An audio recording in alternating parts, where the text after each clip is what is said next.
పితా పుత్ర పవిత్ర ఆత్మ నామమున ఆమేన్.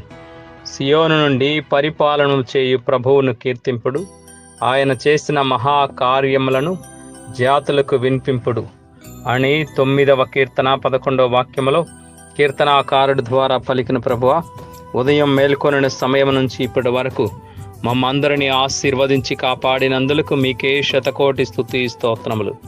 ఈ రాత్రి సమయంలో కూడా ప్రభువా, మీ దీవెనలతో మా భారమును తొలగించి మంచి విశ్రాంతినివ్వమని, ప్రమాదాలు మరియు అనారోగ్యం వల్ల బాధపడుతున్న వారికి కూడా ఆ చక్కని విశ్రాంతిని ప్రసాదించమని, మీ చిత్తమైతే వేకువజామున మేల్కొని మా జీవితాన్ని కొనసాగించే కృపను దాయిచేయమని ప్రార్థిస్తున్నాము తండ్రి. ఆమేన్. పునీత జోజప్ప గారా మా కొరకు వేడుకొనండి. కావలి అయిన సన్మన్ స్కూలారా మమ్మల్ని కాపాడండి. ప్రభు మీతో నుందురుగాక, మీ ఆత్మతోనూ ఉందురుగాక.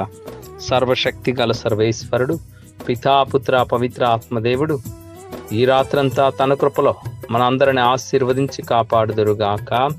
ఆమేన్. Praise the Lord. Hallelujah, hallelujah, hallelujah.